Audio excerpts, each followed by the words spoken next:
Joining me now, writer for Post Millennial and host of the Ari Hoffman Show on Talk Radio 570, Ari Hoffman, alongside Republican strategist Whitley Yates. Good to see you both. Ari, I want to start with you. You know, we all expected this. As I said, I just wanted to bring it to light again as this lawsuit heats up. And, you know, it totally left in there. And that's what it is. That's what it is. Everything you said in your opening monologue is 100% correct. In fact, I'd say anything. You're a little nice on them. You left out the fact that they support terrorist organizations. I couldn't bring it all. They do, and he wrote all that. Oh, yeah, because this is a group that chills for Hamas. I mean, we call it National Palestinian Radio at my synagogue. That's what we call NPR. But the thing here is that Donald Trump wrote the executive order, which he should do. NPR, PBS make all this money off the Muppets, off Sesame Street, off all these other intellectual property items and copyright items. They don't need taxpayer money. But the problem is a lot of that money was allocated by Congress. If Congress doesn't actually vote for the cuts, then you have a legal problem because whatever Congress votes on is law. So my question is, where's Congress right now? We control, as Republicans, we control the Senate and the House of Representatives and the White House. So what's the holdup, guys? I know they're on vacation this week, but can't we get this done? I think a lot of people want to see that happen. Whitley, I want to get your take on that. Again, it's just totally left here. It's seeping into everything, too. Like, really left. Some of the stuff he wrote. It's interesting that it's public radio that wants public funds, but absolutely no public criticism. Kind of like Harvard. Kind of like Harvard. They're expecting government subsidies for slanted storytelling. And now that the Trump administration has cracked down on that level of bias in our media and our tax dollars funding it, now it's a problem.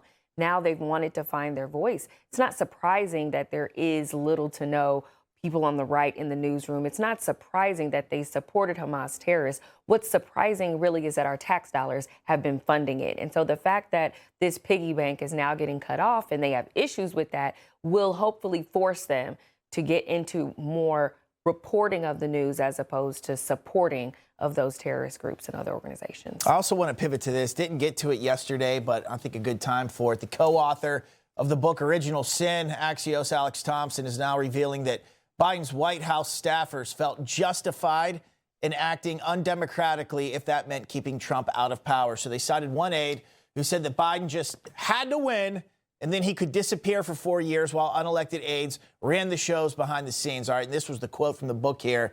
If you believe that Donald Trump was an existing threat to democracy, you can rationalize anything, including sometimes doing undemocratic things, which I think is what this person is talking about. Ari, I think we all suspected this, just like we suspected NPR.